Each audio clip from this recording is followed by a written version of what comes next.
देश नीति, केवल सच्ची और पक्की खबरें। महाराष्ट्र में सरकार गिरी या फिर गिराई गई, ये अगर कोई नौसिखिया भी मामले को सुन लेना दोस्तों तो भी बता देगा कि महाराष्ट्र में सरकार गिरा दी गई थी। और किस तरीके से गिराई गई थी ये आप भली भांति जानते हैं, मगर फिर अभी तक ये सरकार चल कैसे रही है ये बड़ा सवाल है। आखिर महाराष्ट्र की जनता के साथ, लोकतांत्रिक प्रक्रिया के साथ खिलवाड़ करने के बावजूद शिंदे गुट और बीजेपी सत्ता में कैसे बैठे हुए हैं। और सबसे जरूरी सवाल कि आखिर सुप्रीम कोर्ट के फैसले की अनदेखी क्यों की गई। इनमें से एक सवाल तो देखिए दोस्तों, फटकार लगाने के साथ ही देश के मुख्य न्यायाधीश सीजेआई डी वाई चंद्रचूड़ ने महाराष्ट्र विधानसभा के स्पीकर राहुल नार्वेकर से पूछ लिया था। और किस तरीके से पूछा आगे आपको बताऊंगी। कहते हैं ना दोस्तों, जब सुप्रीम कोर्ट फटकार लगाता है तो टेढ़े से टेढ़ा व्यक्ति भी उसको भी सीधा होना पड़ता है। इसलिए जब सीजेआई डी वाई चंद्रचूड़ ने फटकार लगाई तब जाकर स्पीकर साहब कुंभकर्ण की नींद से जागे हैं। अब उन्होंने कहा क्या है वो जानने के लिए आपको ये पूरी खबर देखनी होगी, इसलिए आखिर तक बने रहिएगा दोस्तों। नमस्कार, मेरा नाम है जयंती झा और आप देख रहे हैं देश नीति। महाराष्ट्र में सरकार गिरने वाली सरकार क्या जल्द गिर जाएगी दोस्तों? सुप्रीम कोर्ट के सख्त लहजे के बाद शिंदे गुट और बीजेपी की सरकार के खिलाफ अब कानूनी कार्यवाही होने वाली है क्या? क्या महाराष्ट्र में असंवैधानिक सरकार हटने जा रही है? ये तमाम सवाल तब उठने शुरू हो गए दोस्तों जब सुप्रीम कोर्ट की फटकार के बाद राहुल नार्वेकर ने जवाब दिया है। आपकी स्क्रीन पर उनका जवाब इस वक्त आपको दिखा रहे हैं। महाराष्ट्र विधानसभा के स्पीकर है राहुल नार्वेकर। इन्होंने कहा कि ये आदेश की कॉपी वो पढ़ेंगे और कानूनी सलाह लेने के बाद उसके मुताबिक जरूरी कार्यवाही जो भी होगी वो करेंगे। अब सुप्रीम कोर्ट ने ये कहा कि जल्द से जल्द राहुल नार्वेकर फैसला ले, वरना हमें फैसला लेना पड़ेगा। तो समय सीमा को लेकर भी स्पीकर साहब से सवाल किया गया, जबकि समय सीमा के लिए बोला गया है सुप्रीम कोर्ट की तरफ से, लेकिन ये जवाब में कहते हैं कि ऐसी कोई समय सीमा तय नहीं की गई है, बताया नहीं गया, ऐसा कुछ आदेश में नहीं कहा गया है। जाहिर है देखिए, सुप्रीम कोर्ट के फैसले के बाद विपक्ष ने भी आरोपों की कतार लगा दी। इन आरोपों को लेकर नार्वेकर से जब पूछा गया सवाल तो वो कहते हैं कि मैं इस पर कोई ध्यान नहीं देता कि कोई क्या कहता है, मैं सिर्फ अदालत द्वारा दिए गए कानूनी पहलुओं को देखता हूँ। मीडिया में जो कुछ भी देखा जा रहा है, अदालत द्वारा ऐसा कुछ भी उल्लेख नहीं किया गया था। मैं उन चीजों के बारे में बात करना जरूरी नहीं समझता हूँ जिन पर अदालत ने कुछ भी उल्लेख नहीं किया है। आगे वो कहते हैं कि इस तरह के आरोप कानून की प्रक्रिया को प्रभावित करने के लिए लगाए जाते हैं, लेकिन मैं ये कहना चाहता हूं कि इससे मुझ पर कोई असर नहीं पड़ेगा। दोस्तों, महाराष्ट्र विधानसभा की गरिमा को बनाए रखने की आवश्यकता के बारे में इनसे जब सवाल पूछा गया राहुल नार्वेकर से, तो ये कहते हैं कि अदालत के आदेश का पालन करना मेरी जिम्मेदारी है। दूसरी तरफ राज्य विधानसभा के स्पीकर के रूप में विधानसभा और विधिमंडल की गरिमा, साथ ही संप्रभुता का सम्मान करना भी मेरी जिम्मेदारी है। न्यायपालिका और विधायिका दोनों के बीच संतुलन बनाए रखना भी मेरी जिम्मेदारी है। सभी संवैधानिक संस्थाओं को भी एक दूसरे का सम्मान करना चाहिए। मुझे भरोसा है कि हमारे पास एक जीवंत न्यायपालिका है और अच्छे न्यायिक उदाहरणों का पालन किया जाएगा।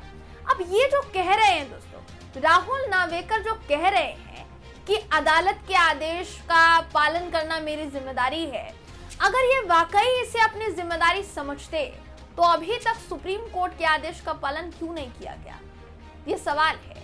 सुप्रीम कोर्ट के आदेश पर अभी तक तो देखिए जांच शुरू हो जानी चाहिए थी, मगर क्यों कुछ नहीं हुआ है। ऐसे ही तो देखिए सीजेआई डी वाई चंद्रचूड़ को गुस्सा नहीं आया ना, वजह क्या थी आपको हम दिखाते बताते हैं। सीजेआई डी वाई चंद्रचूड़ ने क्या कहा था सुन लीजिए दोस्तों। उन्होंने कहा था किसी को भी विधानसभा अध्यक्ष को ये सलाह देनी चाहिए कि सुप्रीम कोर्ट के आदेश की अनदेखी ना करें।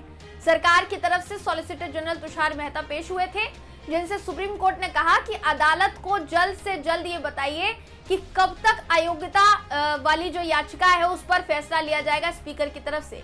सुप्रीम कोर्ट ने कहा कि अयोग्यता से जुड़ी याचिकाओं पर फैसला अगले चुनाव से पहले लेना पड़ेगा, वरना पूरी की पूरी जो प्रक्रिया होगी वो निरर्थक हो जाएगी।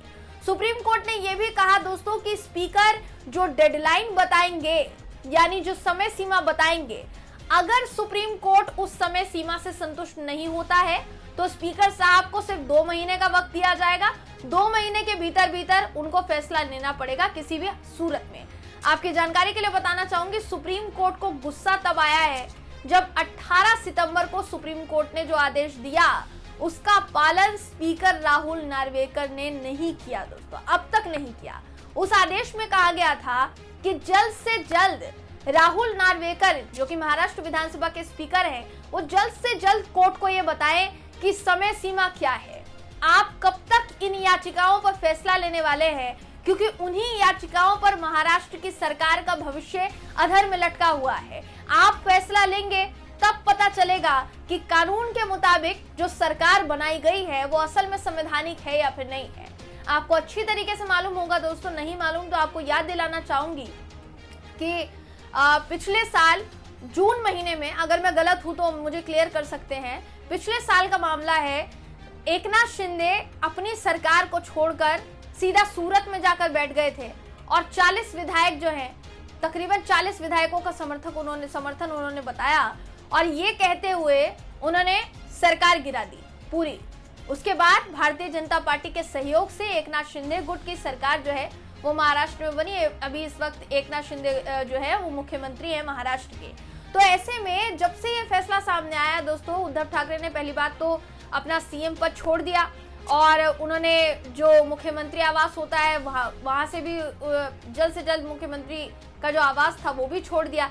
तो जब कोर्ट में ये फैसला गया कि कोर्ट इस पर फैसला ले, कोर्ट में जब ये मामला गया तो सीजेआई डीवाई चंद्रचूड़ की बेंच ने कहा था कि अगर उद्धव ठाकरे ने मुख्यमंत्री आवास खाली ना किया होता या मुख्यमंत्री के पद से इस्तीफा ना दिया होता तो हम ये फैसला ले सकते थे और ये भी हो सकता था दोस्तों कि जो सरकार बनी हुई है वो सरकार हट जाती और दोबारा पहली वाली सरकार बहाल हो जाती। लेकिन क्योंकि मुख्यमंत्री उद्धव ठाकरे ने इस्तीफा दे दिया, यही कारण है कि इस मामले में पूरी जो कार्यवाही है या पूरा जो फैसला है वो विधानसभा के स्पीकर राहुल नार्वेकर के ऊपर छोड़ दिया गया कि आपको ही फैसला लेना पड़ेगा, जो कानून के मुताबिक सही होगा आप वो बताएं और अदालत उसके आगे की जो कार्यवाही है वो करेगी। इससे पहले अदालत कुछ नहीं कर सकती जब तक स्पीकर जो है फैसला नहीं ले लेते।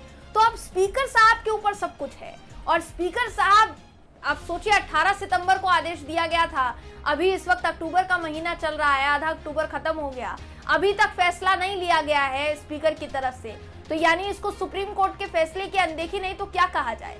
यही कारण है दोस्तों कि सीजेआई डीवाई चंद्रचूड़ बहुत गुस्से में नजर आए थे और उन्होंने बहुत तगड़ी फटकार लगाई स्पीकर साहब को। देखना ये होगा कि इतनी तगड़ी फटकार के बावजूद भी स्पीकर साहब के कान पर जू रेंगती है कि नहीं, क्योंकि ये वक्त है महाराष्ट्र की सरकार में असल फैसला लेने का कि संवैधानिक सरकार किसकी है, जनता जनार्दन द्वारा किसको चुना जाना चाहिए और जबरदस्ती सत्ता में आकर कौन बैठा हुआ है। तो ये स्पीकर साहब को तय करना है, देखना होगा कब तक तय करते हैं।